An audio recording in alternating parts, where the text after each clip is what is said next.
Speak the charm of make, charm of make, charm of make, charm of make, charm of make. There will come a time on the planet Earth when science and technology will be long forgotten. When wizards will rule the world. This is the Arnemancy podcast, exploring esotericism, tarot, magic, and the occult. I am Reverend Eric.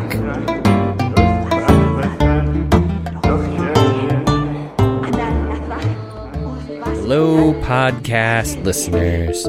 In this episode, I'm going to be talking with Astrologer Ryhan Butler. We're going to be discussing aspects and where they come from. We're going to talk a little bit about Greek optical theories, and then finally we're going to talk a little bit about electional astrology, which is used for talismans. But before we get into the episode, I want to tell you some exciting news. Arnemancy podcast will be having its first live podcast recording on Friday, September 13th, 2019 at 7 p.m. at the Rose City Book Pub in Portland, Oregon. I'm going to be interviewing Coleman Stevenson of The Dark Exact. She's an artist and an author and has created a number of tarot decks. She's really cool. I think it's going to be really fun. It's going to be a free event. There's not going to be any admission or cover fees. And there will be a link with more information in the show notes. Finally, I just want to remind you that you can support the Arnemancy podcast on Patreon for as little as $1 a month. You get other goodies along with supporting the podcast, such as early access to podcast episodes, early access to blog posts, maybe some other stuff like my private Patreon feed. You should definitely go check it out. And there's a link to that in the show notes as well. I bet you never guessed that. All right, now on to our regularly scheduled content. Hey there, Arnemancers. This is Alex from the AlexCast, and I want to tell you that I have a brand new book out called The Theravada Machine and Other Stories. It is available on Amazon.com, so if you go to Amazon and search for Alex Bollen, Alex with two X's, or you can go to alexbollen.com, ALEXXBOLLEN, or you can pop over to the AlexCast and listen to Eric and I talk about it, which happened on the last episode. Thank you very much. Bye. Welcome back to the Arnemancy podcast. I am here today with Astrologer Ryhan Butler. Hi, Ryan. Hi, Eric. Nice to see you again. Nice to see you too. We were just chatting before we started recording about Ryan's astrology classes that are pretty cool. So if you want to plug them now, just in case. Yeah, I guess so. So I've got, I kind of divided up by season, and right now, next Wednesday, or maybe not next Wednesday when this comes out, but the 24th, we'll start them off, and I'm doing the Seeds and Stars class, which is about the connection between astrology and herbalism, and how those two systems work together to make a functional medical and magical system. So, really beginner level stuff there. And then after that, I'm doing temperament, which I divided into two classes. So if you kind of want a basic introduction to a really solid medical astrology, that's really good to take. And then astronomy for astrologers is after that. That's another 2-part. Just trying to take and break down the observational astronomy behind different astrological things, so that when you look at a birth chart, this is this astronomical thing. That's what that's about. And then finally, the new one, I try to do one new class each season semester. And the new one for this one is A Million Points of Light. And it's about, it's kind of a 101 on astrological magic. And we'll see just how 101 I end up keeping that, because I have ideas. And we'll see where that goes. But yeah, so that's what's happening for me this season. And then who knows what's going to happen in fall. Cool. That's exciting. I think every single one of those classes sounds pretty fascinating. The Seeds and Stars one, I immediately just thought of book one of Agrippa, which is, he doesn't necessarily go into the astrological inspiration or reasons behind all this stuff, but he's got the whole catalogs of if you want to do plants associated with Jupiter, they are this and this and this. There you go. Yeah. Yeah. So that'll be pretty interesting. And then the astronomy for astrologers, I always anytime somebody asks me about astrology, I'm always sort of the first thing you got to do is look up. If you don't actually sit out there and stare at the sky and see this stuff, it's never going to make that much sense. And even then, if you can't, if you live in a place where, light pollution is just so bad that you can't, even just like taking a spin through like planetarium software that's available, like just very briefly helps you get like a sense of what's happening around you. Yeah. So if you can't get it because you're in the city, technology can still help. That's true.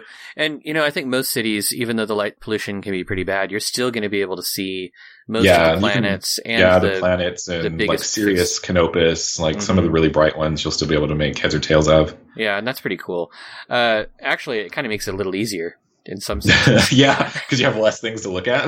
Yeah, I mean, I live pretty much right in the middle of Portland, and our light pollution isn't that bad because we're not a huge city. But you still can't see, you still can't see shit. But I love looking up at the night sky, and then I go out camping and I look up at the night sky, and I'm just like, crap, I'm lost. Can't see it. Can't recognize anything. So that's cool. Okay, so obviously I've brought you on here to talk about astrology. I was thinking about bringing you on here to talk about like animal husbandry or something like that, but I thought astrology would be... Okay, but wait, I can talk about raising cats, so let's do that.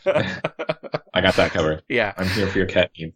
All right. Yes. Well, we'll get it in part two. Part two of this podcast is cat husbandry, astrology, and cats. So I've been studying astrology for a little while, not as long nor as intensely as you, and your level of knowledge is like incredibly appreciated. It's appreciated. I like that. Appreciated. Okay. And I thought we would talk about aspects today, primarily because as I started to get more and more into aspects, some of it made sense and some of it made less sense. And I thought talking to an expert would be a better idea than just staring at a chart in a book. Yeah. So, and it's kind of one of those things where like nothing in astrology can really be easy or simple. It's like, I'll learn about aspects really fast, and then you can learn like functionally, you can get like a sense of what aspects do and what they are. But there's always like a historical backstory for everything in astrology. And on the one hand, if you're like me, like that's really fascinating. That's like, okay, well, let's get to the bottom of this. Why is this? How is this? Where did this come from? That kind of thing. But if you're not like me, then it can be just kind of really intimidating.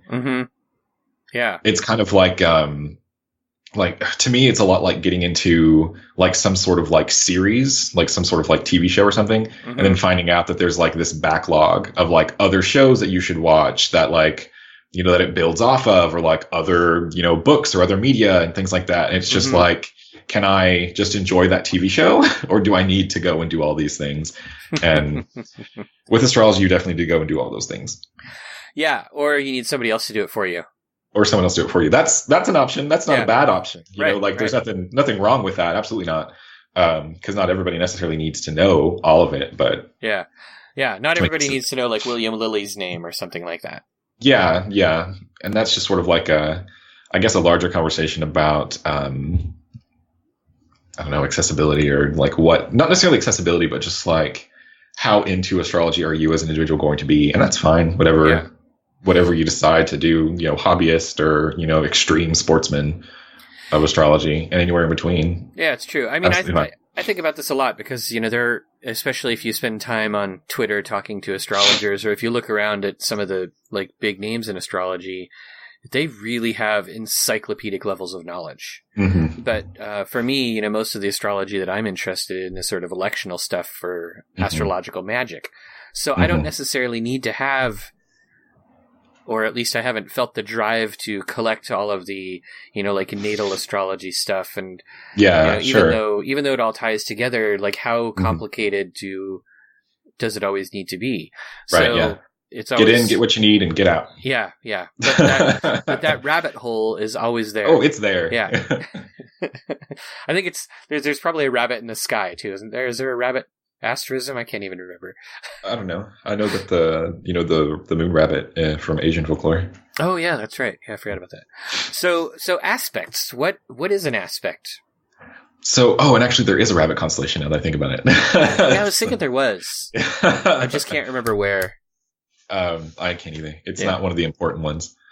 So what is an aspect? An aspect is basically just, I guess, functionally an aspect is how two planets interact with one another. That's kind of functionally what they are. But to get more technical and kind of mechanical, an aspect is basically just like a geometric relationship between 2 points in a chart, and it's primarily expressed through planets. So it's usually 2 planets in a chart. So basically the idea is that you probably learned in geometry that a circle is 360 degrees, and planets are going to be the circle is a chart, like an astrology chart kind of takes that circular form because the sky's a circle when viewed from Earth. And so because the circle is 360 degrees, planets are going to be kind of spattered all around it, but planets can form kind of like smaller angles or relationships to one another. So like the circle might be 360 degrees, but say you have Mars and Mercury and they're like 90 degrees apart. Well, that's a specific sort of relationship that they have because of being that far apart. So it's like this larger circle is kind of like divided into smaller, like wedges of pie. Yeah, I guess so. And then planets kind of treat each other differently based on how they fall in respect to one another. And so here's the thing that I thought was really interesting is that, like, when I first learned the aspects, you just sort of learn them as, 30 degrees is this and it's good, 60 degrees is this and it's good, 90 degrees is bad. And you're sort of like, but I didn't even think about but why, because a lot of times when you're just looking at astrology, the whole thing is just sort of a giant but why. Yeah, absolutely. Yeah. So it was interesting, when we first talked about this, you brought up like Greek optical theories, which it turns out are kind of behind that, aren't they? Yeah. Not necessarily behind the bad and good and why, like the qualitative part of it. But they're more just like a thing. They're really more, the Greek optical theories are really more of an explanation of why some degrees or like some aspects are aspects and other aspects are not aspects. Okay. If that makes sense. Well, maybe not. Can you, well, Yeah. So first of all, like we're talking about the theory of, sight being a projection instead of a reception. Right? Yes and no, but more just based off of like how the human eye functions as a part of that. Okay. So let's back up. So in classical astrologies, in historical astrologies, there are 5 main aspects, and they're kind of based off of, to an extent, equal divisions of the zodiac signs themselves. Okay. So we're not dividing 360 degrees per se, but we're dividing 12 into numbers. So like if you assume that like the zodiac circle is made up of 12 segments, which it is, it's literally the zodiac, and you divide it by 1, then that's your conjunction, like a planet, like 2 planets in the same sign. Okay. But then you take that 360 and those 12 and you divide it by 2, you get 6. But 6 signs is 180 degrees. So you take 360 divided by 2 and you get 180. That's your opposition. So it's just kind of like this continual division of numbers by 12 and then related back to zodiac signs. Maybe a better way to phrase it is like, so you have your 12 signs and you divide that by 3. So like we'll say Aries, and you move 3 signs forward in the zodiac and you land on Cancer. Right. And that's 90 degrees that you've gone through. So that's why squares are 90 degrees. But they're just kind of that division. But in the tradition, there are only 5 that are counted as like real aspects. And that's the opposition, which is the division of the circle by 2. The square, which is a division of the circle by 4. A trine by 3, a sextile by 6. And then you have your conjunction, which is a division by 1, more or less. And they have their own inherent meanings, and that's fine. But what you end up doing is if you like lay that out and you kind of like shade in signs and things like that around, you'll notice that you have some that are missing that don't get aspects. Okay. So like there's not like you have so like one that gets left out is if you say the conjunction is 0 degrees, the trine is 60, the square is 90, the trine is 120. I think I said trine was 60 when I meant to say sextile was 60. The trine is 120 and the opposition is 180. Well, then you leave out 30 and 150. And so it's like, well, why don't those count? And it's like, oh, Greek optical theories, that's why. And this is kind of one of those explanations to where why the 30 degree, the semi-sextile, what eventually becomes called that, and why 150, the quincunx or in conjunction, are considered not aspects or just like otherwise viewed as an other kind of thing. And it has to do with how the human eye sees its surroundings. Okay. Because we actually have blind spots, like our peripheral vision is not very good. And then roughly 150 degrees from the eye, we have another blind spot. And there are actually a lot of really fun things on the internet you can go to and you can like experience that. Like the Wikipedia page for lacuna, I think, which is just the word for like a blind spot, has like a fun little exercise you can do. To where, like, if you cover an eye and you look at this X, you can't, like, you lose vision on the second X on the screen. And the position of the second X isn't, like, directly in front of you, but it's, like, slightly to the left. And so it's, like, you know, directly in front of you, that's the opposition aspect, basically. That's, like, 180 degrees. Like, if two planets were directly apart from one another, like, facing each other across the circle, they'd be about 180 degrees apart.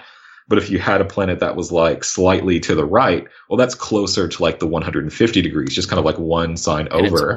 And so it's like, yeah, it's a blind spot for that planet. So it's like the planets in some sense take on some kind of like an analogy with like a divine eye. And since our human eyes have a blind spot there, then the divine eyes of the planets also have like vision, like areas of obscurity that they can't see very well in those same places. So that's why those aspects don't get talked about a lot, or if they are ever talked about, they're classified as like an aversion, so literally inability to see. And that's like Greek optical theories, yay! That's bizarre. I never thought of that. I never knew that. Okay, so that's why sometimes, that's why sometimes you just like don't want Saturn aspecting the moon, or you know. Oh, okay, that's cool. All right, so then.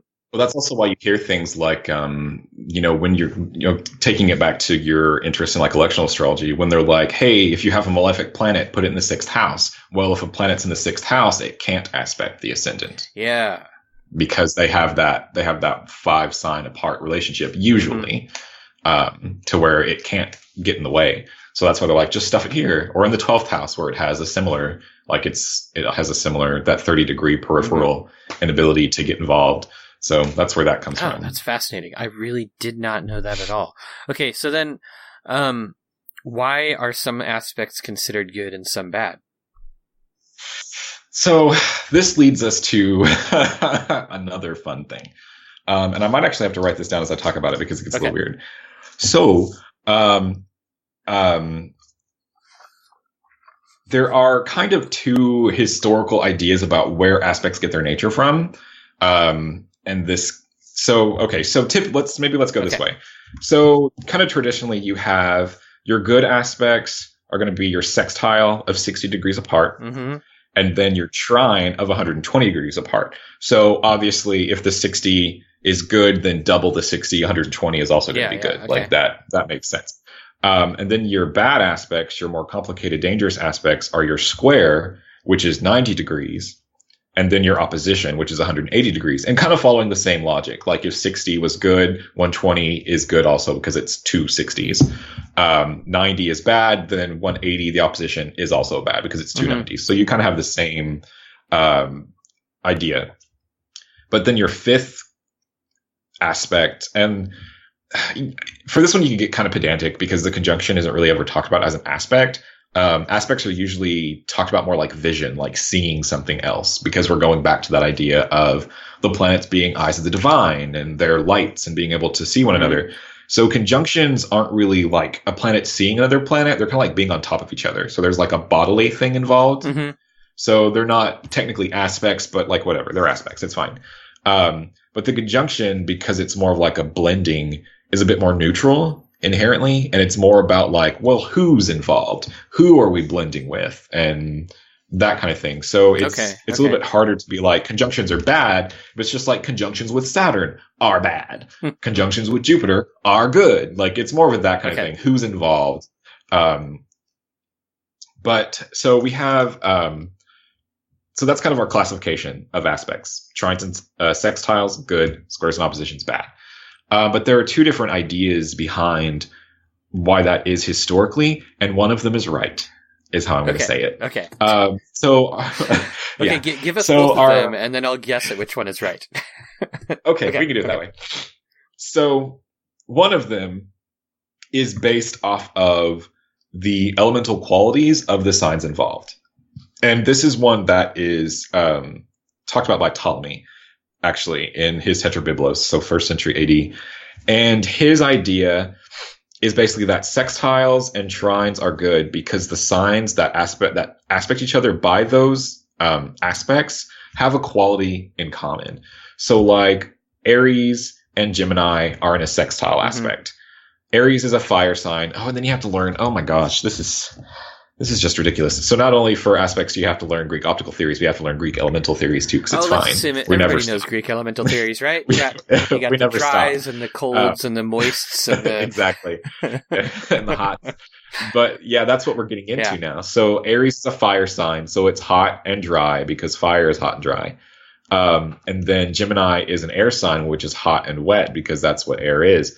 But because they share the heat quality, they have a similitude with each other. So sextiles are good because they connect planets, they connect signs that share that share a quality. So like, So on the other side of that, Aries not only sextiles Gemini, but also sextiles Aquarius, another air sign, which is hot and wet too. So all across the board, you have a similitude with heat. And then the same with, if you sextiled from Taurus, you would go to Pisces, a water sign, which is cold and wet, or Cancer, another water sign, which is cold and wet. Taurus is an earth sign, which is cold and dry. So you have that connection by coldness. Yeah. So sextiles are good. Okay. Trines are good. Okay. Trines are good because they do what the sextile does, but better. Because it's the same element. Because it's the same element, okay. Yes. So trines, if you have a trine from Aries, you're trining to either Leo or Sagittarius, and those are all fire signs. So not only are they alike in heat, but also in dryness. So they're the exact same. So trines are even better. And then you get to squares and oppositions. So for squares, Ptolemy says, okay, so if I have Aries, one of my squares is going to Cancer. Aries is hot and dry fire sign. Cancer is cold and wet water sign. That's not agreement. Good. Yeah. No agreement. Okay. Then if I go the other way, I get to Capricorn, which is cold and dry, and Aries is hot and dry. So hot and cold don't get along. So we're mixing our primary qualities of heat from Aries and coldness from Capricorn don't agree. So squares are bad. And you can kind of carry that along to everybody else. Yeah, you're kind of seeing because that doesn't really... You're seeing the holes Weren't we using secondary characteristics with one of the good signs? Yeah. We were, because like our sextiles, which were supposed to be good, they connect signs. Aries was hot and dry. Gemini was hot and wet. Why isn't that a problem? Right. And then if you want to get even worse with it, Aries, a hot and dry fire sign, opposes Libra, a hot and wet air sign. But wait, I thought connections between air was good. So you see how that doesn't really make a lot of sense. So that's Ptolemy's system. I'm feeling skeptical about Ptolemy's system now. I'm feeling skeptical about Ptolemy. Also, there's no way to remember that. You have to be like, okay, which elemental combinations are good and why? Yeah. All right. And in which ways? Yeah. So the other one is based on the Thema Mundi, and the Thema Mundi is a spell that. Okay. Thema. Thema. Oh, Mundi. Mundi. Got it. Okay, I know what that is. Probably pronouncing it wrong. It's fine. So the Thema Mundi is a kind of fake birth chart for the universe. It was this chart that was made primarily as a teaching tool. Like, here's this diagram of the planets. And the way it's situated is you have the sign Cancer on the ascendant, you have the moon in Cancer in 15 degrees, and then the sun is in the sign Leo at 15 degrees, Mercury is in Virgo in 15 degrees, Venus is in Libra in 15 degrees. And this is like, we may need to like put up like diagrams for all this in the show notes. Themamundi, that's a good one, and it's a pretty easy picture because basically every planet is in its primary domicile. Is in a sign of domicile, yeah. And then you have Mars in Scorpio in 15 degrees, Jupiter in Sagittarius, and Saturn in Capricorn. So you have this little system, or they're kind of like all fanned out from the moon. And it's a nighttime chart, isn't it? Yeah. Yeah, I guess it would have to be. And this is the Themamundi already has planets situated in such a way to where they will naturally form aspects with the moon in this instance. So like you have so they'll either do the moon or the sun, and the way that it basically works down is so you have all the planets listed in the bottom half of the chart from Cancer to Capricorn, and that's sort of like, oh, you only have one planet, but every planet we know has two domiciles except for the sun and so like Mercury lights. Except for the sun and moon. Yeah, except for the sun and moon.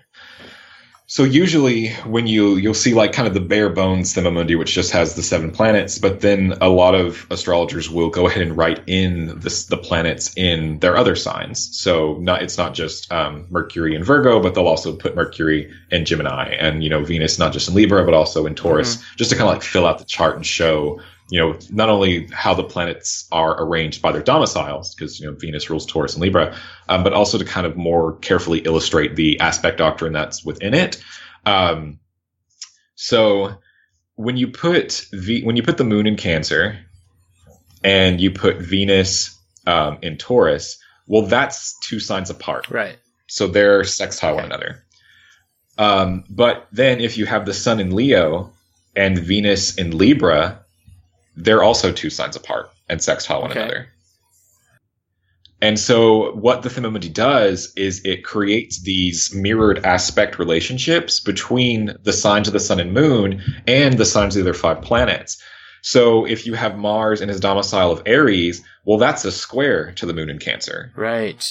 And then if you have Mars in his domicile of Scorpio, oh, well, that's a square to the sun in Leo. So that repeats with Jupiter and Capricorn. I'm sorry, Jupiter and Saturn, where Jupiter is in a trine aspect to the luminaries, Pisces and Cancer, and then through Sagittarius and Leo, and Saturn is opposed, Aquarius and Leo and Capricorn and Cancer. And so what this does is it creates planetary analogies between the aspects themselves.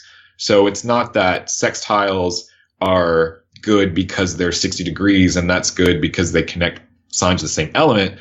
Sextiles are good because they mirror this natural relationship between the signs of the moon and the sun and the signs of Venus, who is the lesser benefic, which is a good planet. Okay. So that's where that harmonious energy from sextiles come from. The same thing with squares. They're more difficult, conflicting, aggravating aspects, because what squares carry within them is this seed almost of the natural relationship between the signs of Mars to the signs of the sun and moon. Mm-hmm. That makes a lot of sense. And that also, so you have then the opposition also, because Capricorn and Aquarius are opposite Leo and Cancer. That makes... Right, but because they're mirroring the relationship with Saturn, the worst planet. Yeah. So oppositions are the worst aspect. I mean, we don't really need to come down on Saturn that hard. It's just he's like a strict cannibalistic parent. That's fine. Okay, well, I mean, I think that number 2, the Themamundi, is obviously the right one there. Then that's probably the right one. But and there's actually a fun backstory about why Ptolemy tried to do the aspect theory his way instead of doing the Themamundi. I guess I should explain it instead of just being like, oh, you probably heard about it. It was all over Twitter. Yeah, all over Twitter. You probably heard about it. But basically, like, for Ptolemy, his big thing was trying to make astrology work within like a more scientific, naturalistic framework. So he was trying to go and explain a lot of astrological theories or ideas or practices through the kind of dominant scientific method or philosophy from his time, which is Aristotelianism. So that's why we have this big focus on like qualities and elements, because that's Aristotelianism basically. And so like this kind of like more mythical idea of the Thema Mundi and being the birth chart of the world and having this like connection to explain foundational principles of astrology, that's crazy talk. I guess I understand Ptolemy being that way. You know, I have heard a lot of, maybe not a lot, but I have heard some astrologers sort of speak negatively about Ptolemy, about, you know, he was just a cataloger, he wasn't a real astrologer, blah, blah, blah, blah, blah. But the Thema Mundi, like, one of the things I really like about that one is it has this sort of as above, so below thing, where like the initial moment of creation or the initial placement of the planets like continues to sort of echo and influence throughout the rest of the stuff. I think there's an elegance to it that makes more sense than absolutely the shoehorn of Ptolemy. The shoehorn of Ptolemy. He was doing the best he could with what he had, but yeah. Well, that's okay. So those are the basic 5 aspects. You've got sextile and trine in the good column, you've got square and opposing in the bad column, and then you've got conjunction, which isn't really an aspect, but it is sort of anyhow. Okay. Yeah. And there's actually kind of a fun argument to be made. Sorry to interrupt. There's actually kind of a really fun argument to be made that like conjunctions are of the nature of Mercury, because what's like in traditional astrology, Mercury is very blendy. He's very like nonconformist. You know, just like taking Mercury as like Mercury's big thing is just how he can kind of be on both teams at once. And so he's like, oh, it's Mercury. He's this planet that can kind of do whatever he wants. He's not really on anybody's team, but he can float between them because he's a good planet when he's with good planets and a bad planet when he's with bad planets. So there's this very like nondescript almost definition for Mercury that kind of gets thrown onto the conjunction as well. I like that. That's not, but as far as I'm aware, that's not like a real thing. That's not like a real historical thing. Nobody's ever like, oh, the conjunctions are the aspects of Mercury. Like I can't quote anybody for that. But that's just like, it's just really interesting to me that everybody else gets an aspect and then the conjunction's kind of left over and then you have Mercury. So on the one hand, it might just be me trying to pair the spares, but I think I can make a good argument for it. Well, so I think we can make an argument against it too, using the Greek optical theory, right? I mean, Mercury never gets that far away from the sun, so its sign is basically the same as like the peripheral part of your vision that you can't really see, that the sun couldn't see, right? Yeah, that's true too, because he does have that relationship with both. Yeah. Like Gemini and Cancer, they're reversed. You know, they're right next to each other, and then Virgo and Leo. So yeah, absolutely. This system is laid out to where you could be like, oh, he doesn't count. But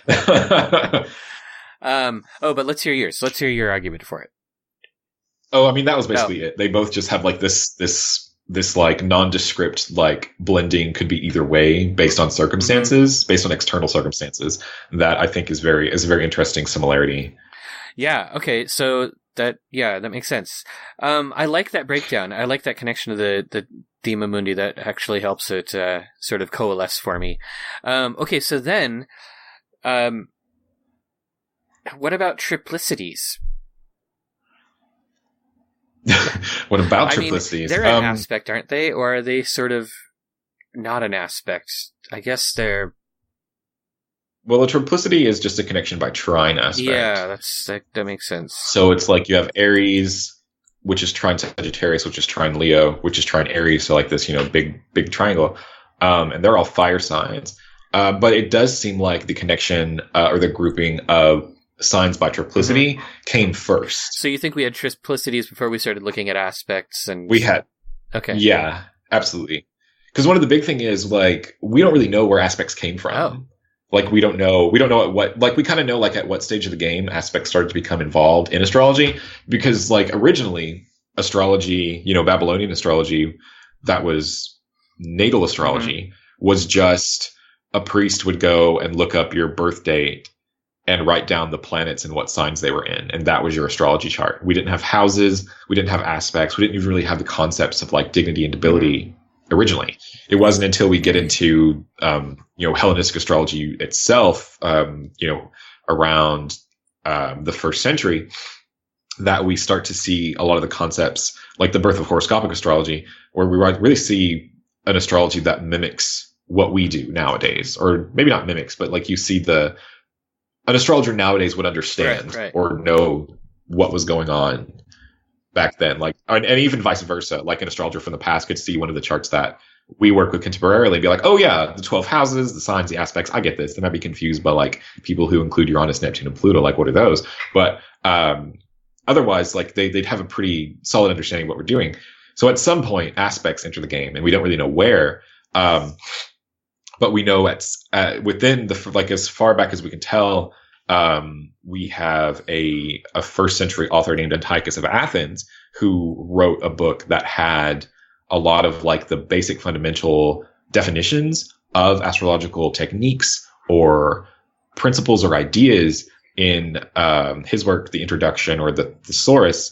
The bad news is we don't have that work now. It's lost, huh? Like, it's gone, and all we really have are other authors referencing it, and we have like three summaries of the text, but nothing like substantive. And this is what's been this is what like a big problem was, like for like Project Hindsight, like Chris Brennan, Dimitri George, Ben Dykes, those individuals, as they were translating and working and trying to recreate this. Trying to like recreate and try to explain Hellenistic astrology, was that this book that everybody else used basically as like, I don't have to tell you what aspects are. Go read Antiochus. But Antiochus isn't here anymore. Well, okay. So that's a big hurdle that those individuals dealt with. So it really seems like. So I say all that to say we don't know where aspects came from. As far back as we can tell, Antiochus of Athens in the first century kind of wrote the book that explained everything. And so whatever source he used that we obviously don't know because his work isn't here anymore may have been the originator of the introduction of aspects into astrology. Well, so one of the things that I think is really interesting about aspects is that it's probably also tied into the history of our observational tools, right? Because we get really hung up on like these very small, like the orbs of aspects these days, which is sort of like the margin of error or whatever that you consider an aspect valid. But we didn't have really accurate observational tools. Like we couldn't necessarily get down to 1 arc degree of measurement or anything lower than that up until probably 1600 or the late 1500s. So it's kind of fascinating that, if you think about it, like perhaps the Babylonians never even thought of.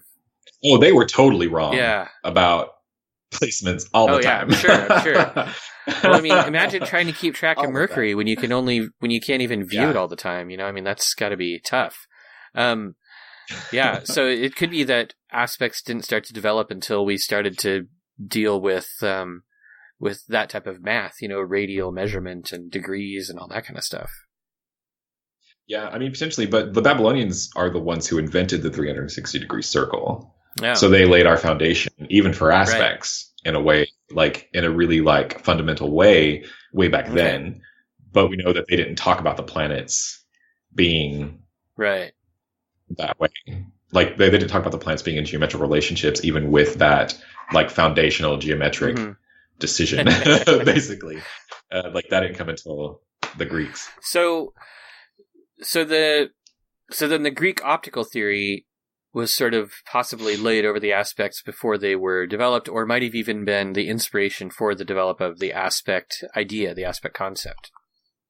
Yeah, absolutely. I think, I would need to do a little bit of research to see kind of who formed when and where, in a sense, who came first or how it might have worked. But I guess the Greek optical theory would have had to come first.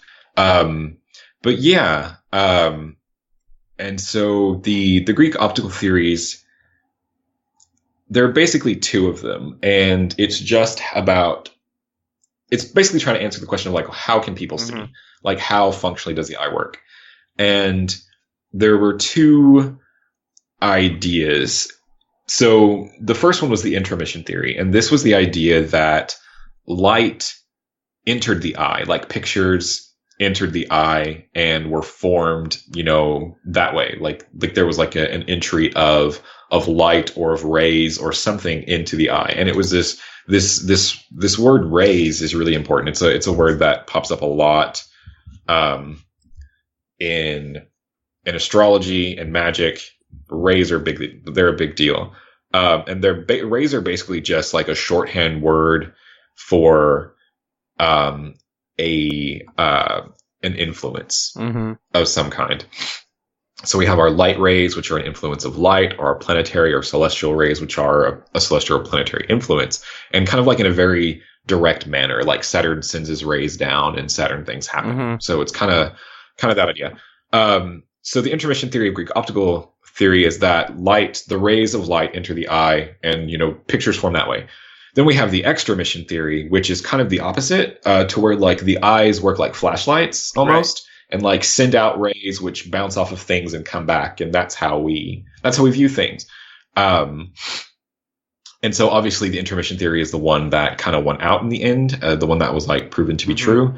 But they both kind of have interesting implications for how things work, or not necessarily how things work, but how things work.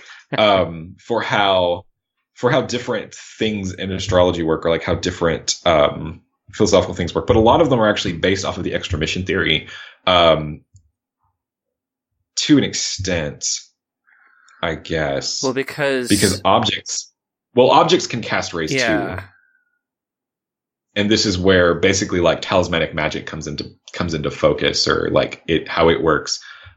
Just the idea that like you make a talisman at a specific time, and by its creation and ritual, it like soaks in this very specific planetary configuration. But then all throughout its lifespan, this object is emitting rays from that out over time. It's like you have like this, it picks up the like a radiation signature from the aspect that it then like mirrors back over time.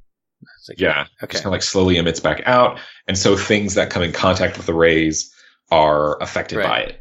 They in some way, and so this also like extended out to like the Renaissance, where people were painting like magical frescoes and things like that to intimidate and dominate their foes in their households with their magnificent rays of force and planetary magic. Yeah. Well, I mean, it worked. So, but that's it worked. But that's kind of the basic idea. Is that, or maybe not the basic idea, but that's kind of how the different theories of Greek optics kind of influenced astrology.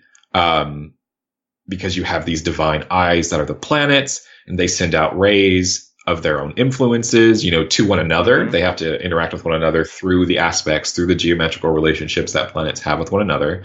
But also they interact with the world below through their causes, through what they're doing, through what they're changing, whether that's a direct influence down from like Saturn to the world, or somehow more indirect, when, the planets messing with the elements and things changing that way. So it's this much more like hands-on almost method of astrological mechanics. Okay. So I've been thinking about like this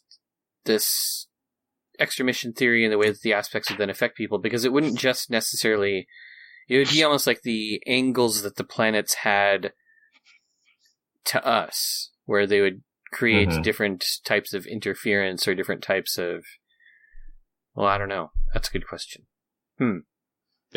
Interference. Yes. That's interesting. So the extramission theory was something that Plato liked, I believe. I think he wrote about that in Timaeus, if I remember correctly. Yeah, a lot of people really liked it. And it's almost kind of sad that it didn't end up being true. It would be a confusing world if you stopped looking at something and it was invisible. It just disappeared. Like, poof. Although I guess there's always no. an omniscient extra emitter, huh? That's watching everything. Yeah. Oh gosh. Okay. That got existential. Or the omni extremitter, I guess we could call it. But yeah, that it was really that concept of rays being emitted by planets and how they interact with one another. What does it mean when one planet's rays hit another planet? And then what does it mean when, the material of that planet in the real world interacts with another one? Isn't that very similar to, planets being an aspect of one another? How does that work out? Blah, blah, blah. And then it's just magic all the way down. Yeah, so that means that with like an astrological talisman, you're sort of looking at... So the trick is to figure out the way to absorb those particular rays at that particular moment. Mm-hmm. Yeah, absolutely. But only some of them, because, it's rare that you have an election that is universally good, and you might want a talisman that's going to focus on the beneficial rays of one particular configuration while ignoring other parts of it. Yeah, that's where the electional aspect is going to come from, it being able to stick planets into places where their rays aren't going to get in the way, kind of what we talked about earlier on, putting them in the 12th house, which is averse to the ascendant, the 6th house, which is averse to the ascendant, just trying to find some way to get them out of the way to where they can't directly interfere.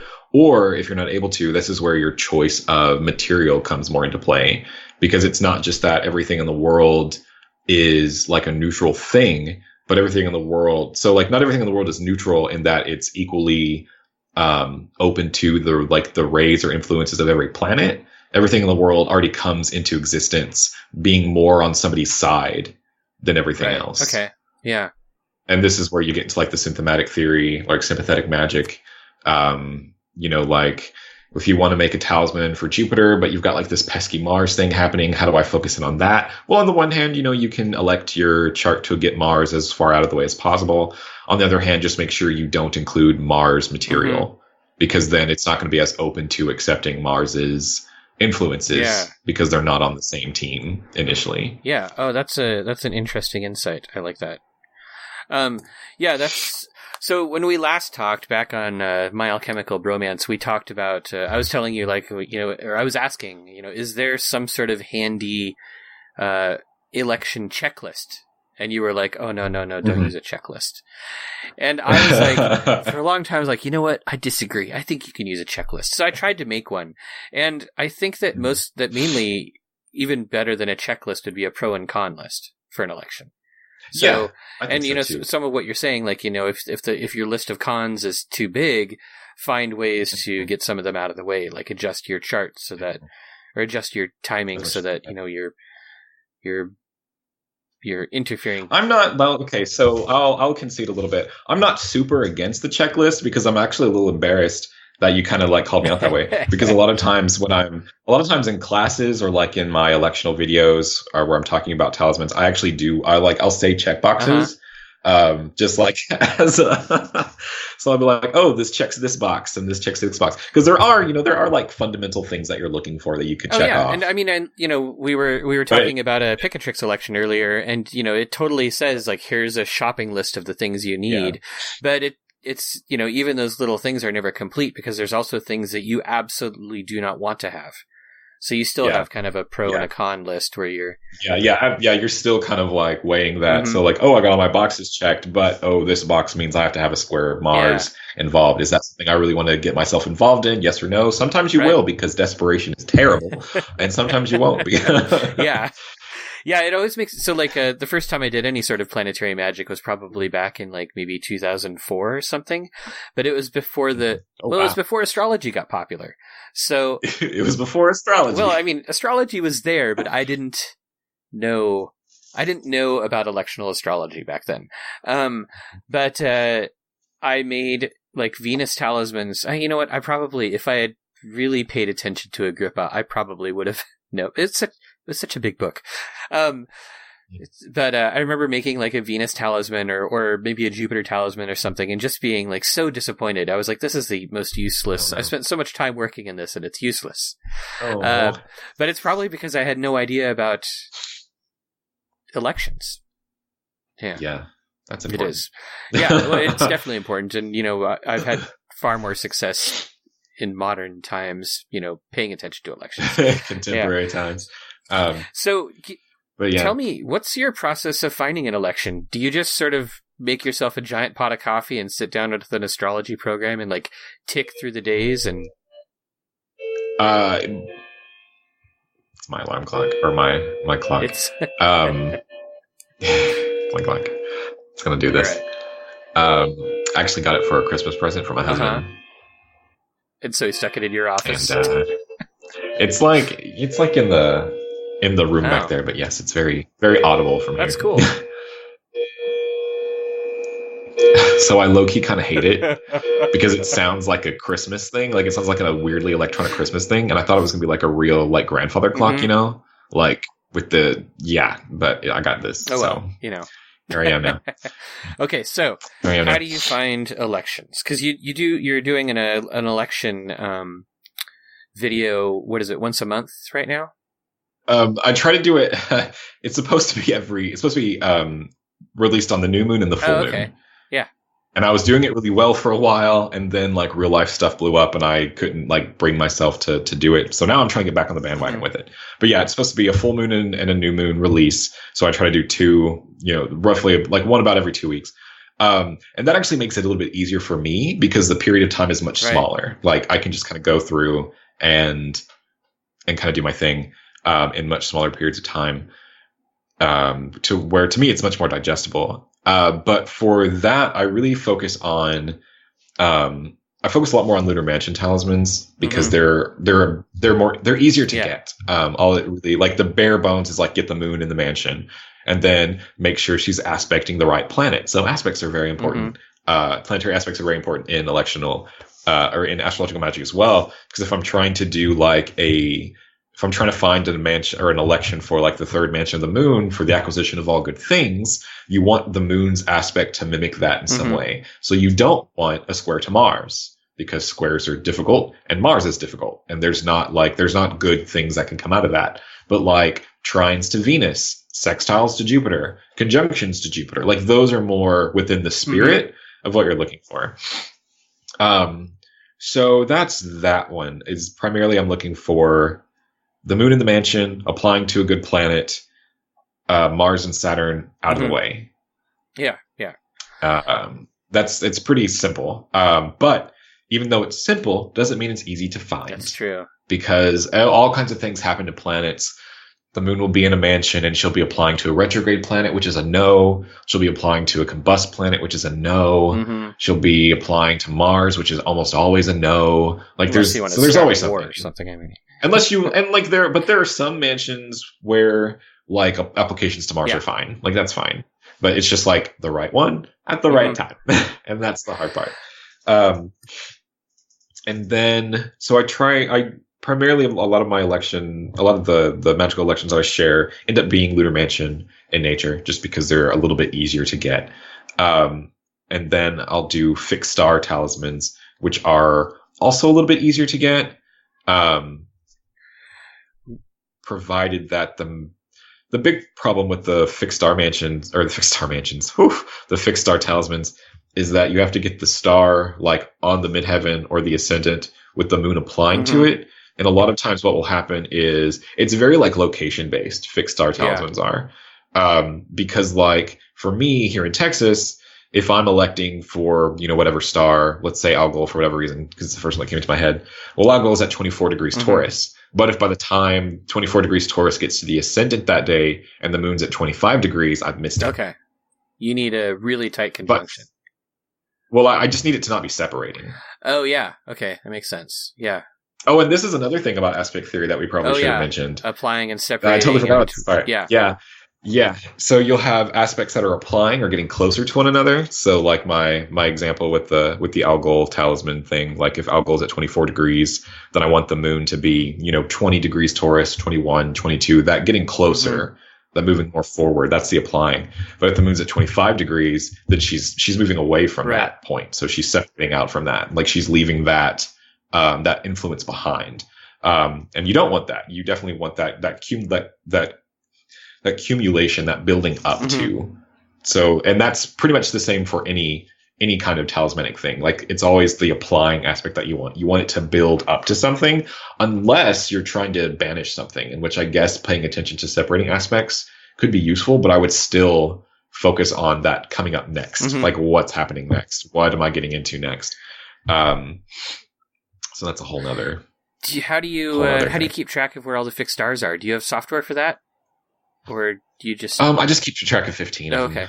I only have 15. The 15 being yeah. in. Yeah. Okay. Yeah. Well, that's cool. Well, that's a lot of interesting information. I think maybe we should.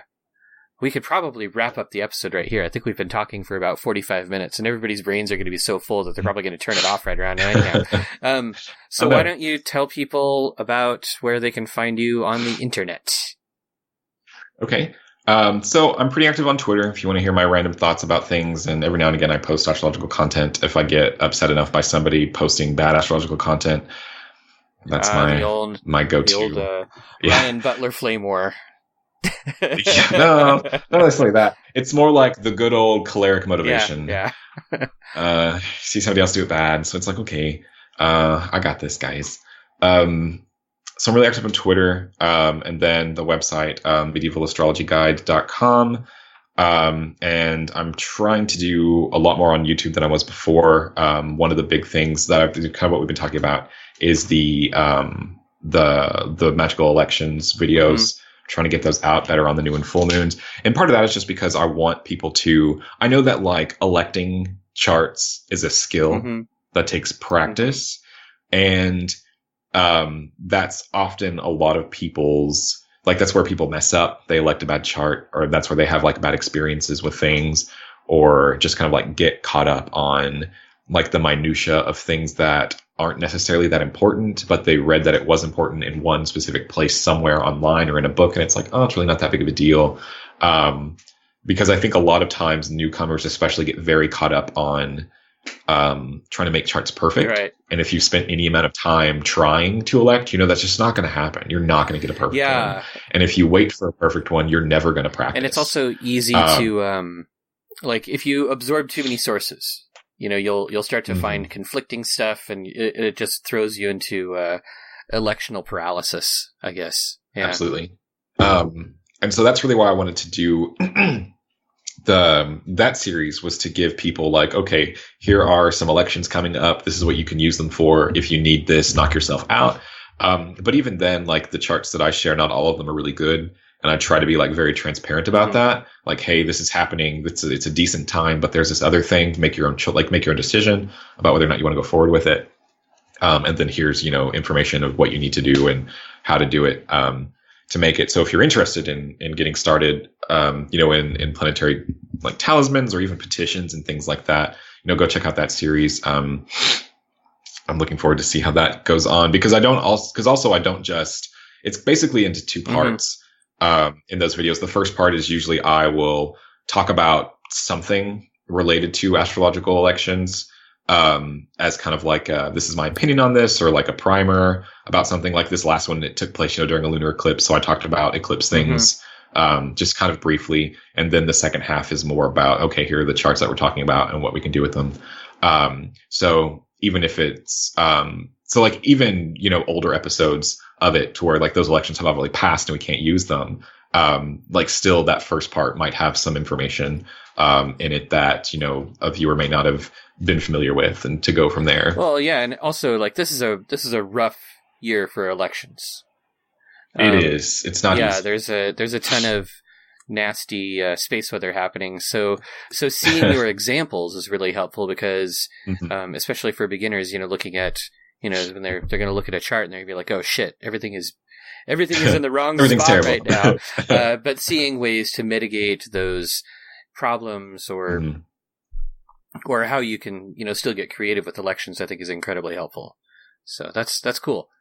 Yeah. Well, yeah. And my goal is just like to like, if people see me do it enough, they'll know what to do, and they don't need me anymore. And they can go and do their own stuff. And that's totally fine. Like, I want that. Like, but like, you just have to watch somebody do it enough. And I even make a thing every now and again of showing like a bad one, or like an almost. Yeah. an almost election. Like in my last episode, I have like an almost sun talisman election where I'm just like, hey, this would be really good, except for this thing involved, like except for this one thing. And part of me does that because I feel bad when I only have like 1 or 2 elections to share within a time period, because I don't have any control, obviously, over where the planets are and what is and isn't a good, because sometimes you only get 1 or 2. Like this last one that I did for this 2 week for the Capricorn full moon to the Leo new moon, it's only 2 of them. It's like, oh, congratulations, you get 2. And so I wanted to do a little bit more. So I do it for that, kind of to give a little, like just to share a little bit more information, to kind of make the video a little bit longer, but also because I want to train people on what to look for if they go out and buy something. Right. That's magical. Because this is one thing that's happening a lot, like me watching it as an astrologer, is that astrology in general and astrological magic are like increasing in popularity. And there are lots of people especially making with stuff, younger people. There are lots of people making things, and it's just really important for me to be able to give information to people who are maybe not wanting to practice, because it's an investment to practice. Like it's an investment of time, of energy, of resources, and maybe not everybody's just open to it. But even to consumers who just want to, buy a piece because they feel drawn to it, or, for whatever reason, I want to give them tools to be like, okay, this is a piece that I really like. What does the election look like? And is this election something that I want to get myself involved in, basically? It's because like astrological consumer reports. Yeah, exactly. That's a good idea. Because I'm often really surprised by some of the election charts that I see for materials for materials that are on sale. I'm always just like, so this is a Mercury ring, but Mercury is cadent. Why?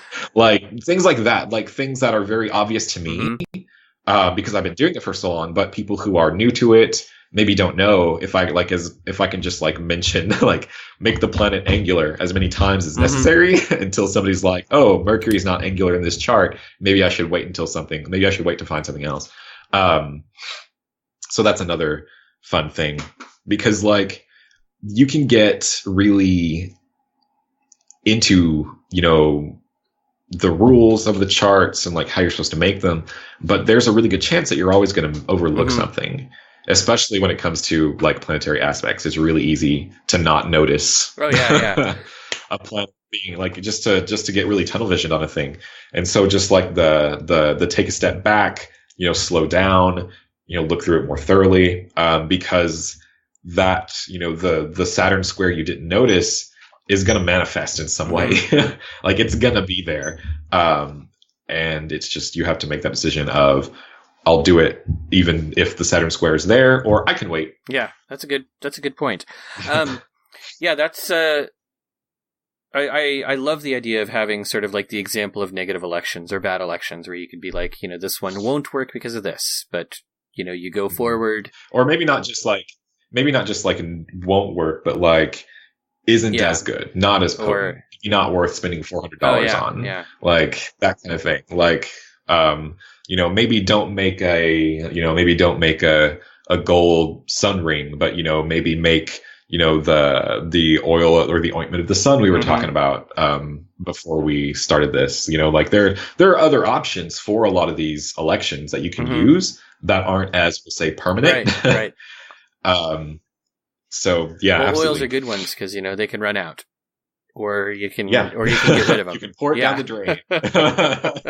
Use it for cooking breakfast. Maybe. There you go. All right. Well, thanks, Ryan. It's been really excellent having you on, and I'll make sure that all of your links go in the show notes. Thank you for listening to the Arnemancy podcast. You can find me online at arnemancy.com, where you can schedule a tarot reading or peruse the Arnemancy blog.